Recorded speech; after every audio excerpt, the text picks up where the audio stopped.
Hey, welcome to my channel, or if you're returning, welcome back. If you want to know how to create this beautiful, delicious, healthy plate of food, then keep watching. I start off with some beets.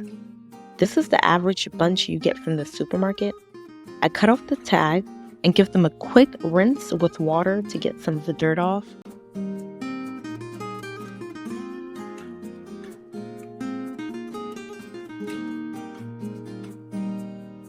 I'm going to be using the larger size beet, so off camera I go ahead and cut off the root and leaves, then put it in the glass pan.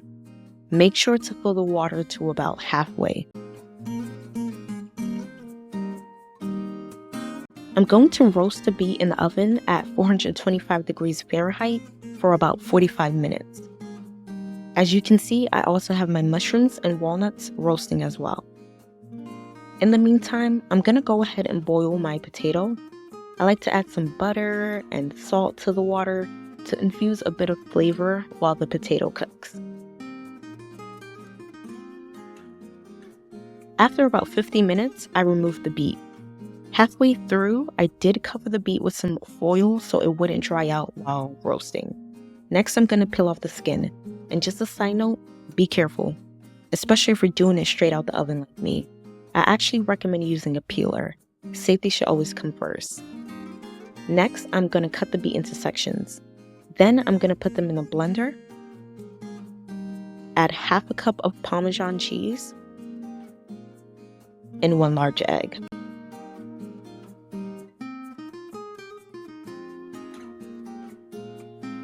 If you're using a Vitamix or one of those fancy blenders, then this probably won't take as much time. But if you're using a blender like mine, it's going to take some time to get the consistency you want, so just be patient. The smell that comes from this mixture is insanely phenomenal. Y'all, I can't even describe it. Once your beets look like this, you're done. Next, I take the boiled potato, a whisk, and mash it up. Unfortunately, I don't have a potato masher, so if you're like me, use whatever you got.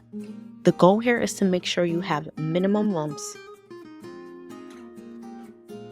Then I'm gonna go add my beet mixture. I ended up not using all of the blended beets because I realized that my proportions would be off. So to avoid that, just boil another potato. You'll probably get the best result.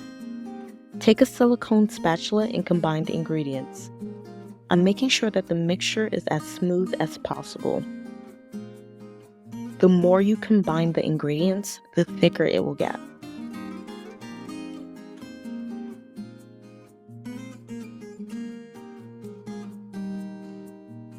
I went back in with a whisk to get those last lumps out.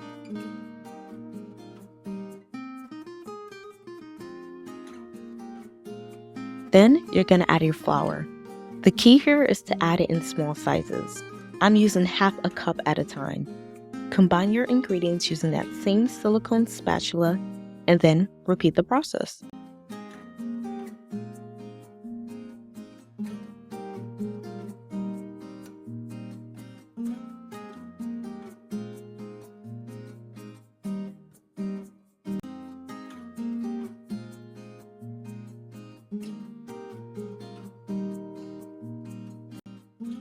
I'm combining that last 1/2 cup with my hand.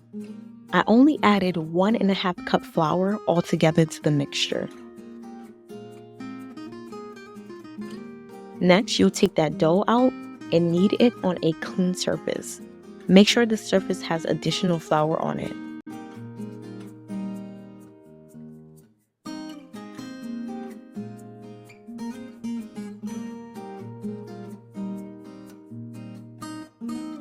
Once you feel satisfied, form a ball, then cut it into 8 sections.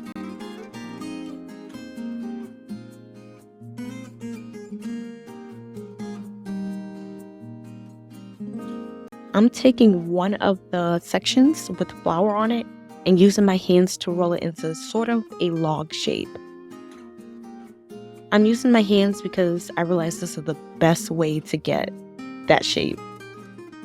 Then I'm using a scraper to cut that log into smaller pieces.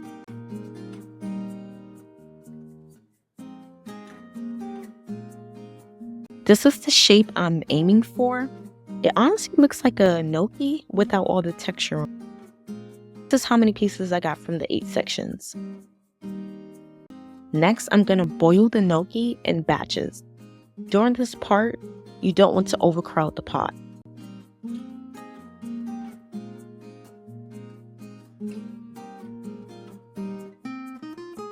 Once they start to float, give them about 30 seconds, then remove them. For a second there, I didn't think they were gonna float, but I ended up doing it right. In this very moment, I felt so proud of myself.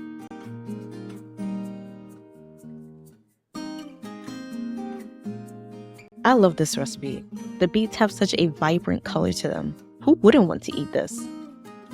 To finish them off, I take a pan on medium heat, add some butter and basil, and let it brown for a little bit.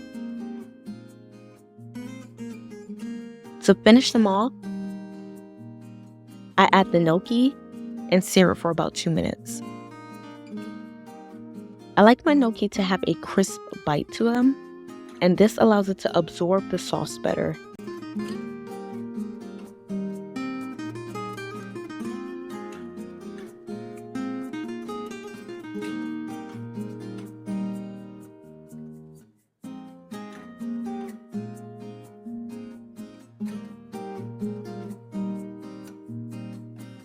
So while the pasta is resting, I'm moving on to my salmon.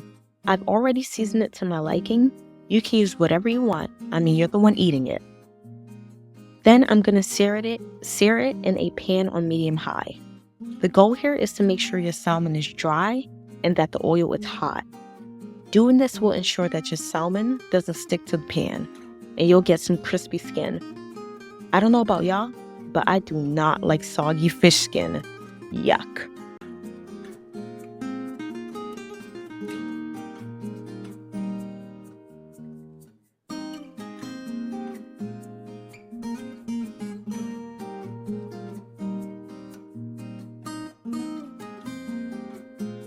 When I flip it, I don't leave the salmon on too long because I'm gonna finish them off in the oven.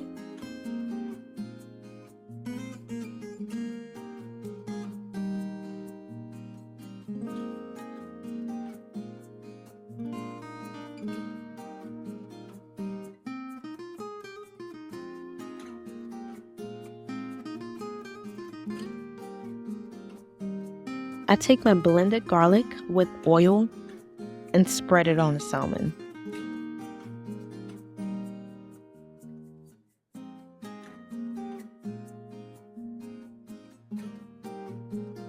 Then I add a bit of lemon juice on top. This gives the salmon a more enhanced flavor, and also I didn't have any lemon wedges, so you improv when you can. This is going in the oven at 275 degrees Fahrenheit for about 10 minutes. Alright, onto our sauce. I toasted the walnuts and mushrooms earlier at 425 degrees Fahrenheit for about 4 minutes.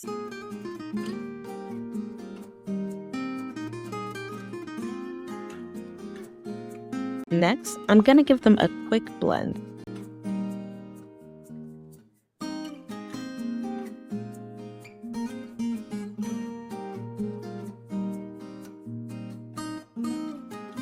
Then I add some coconut milk to the mixture. I blend them as best as I can. Again, I'm working with the average blender.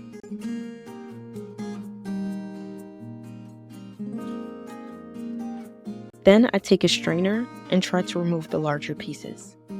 I didn't really want the sauce to have a bite to it, so I took what was left and then added it back to the blender with more coconut milk and strained it again.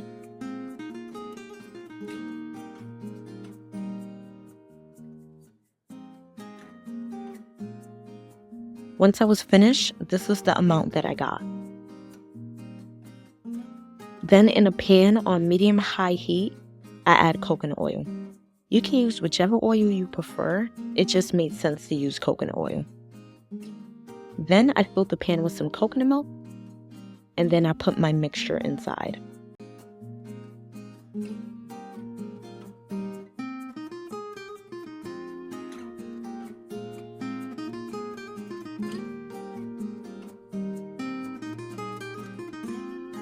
Next, I added some basil and used my spatula to combine.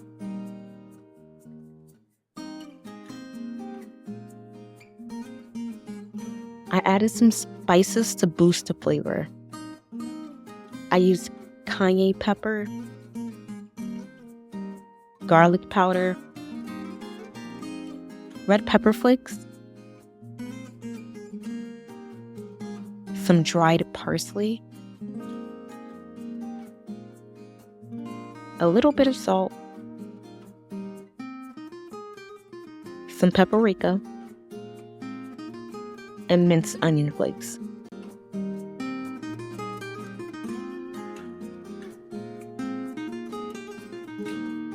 I turned the stove down to medium.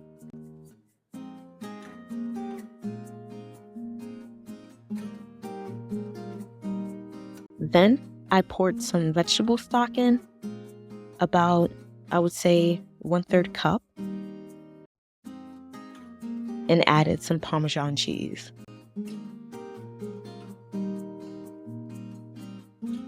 Combine the ingredients.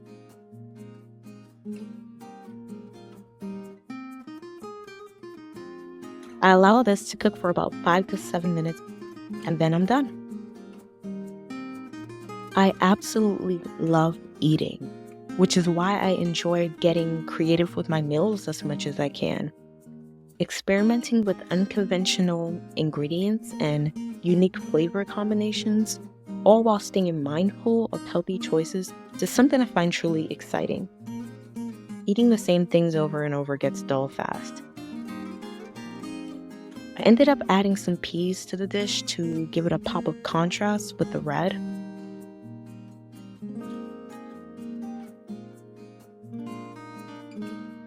And then I added my salmon.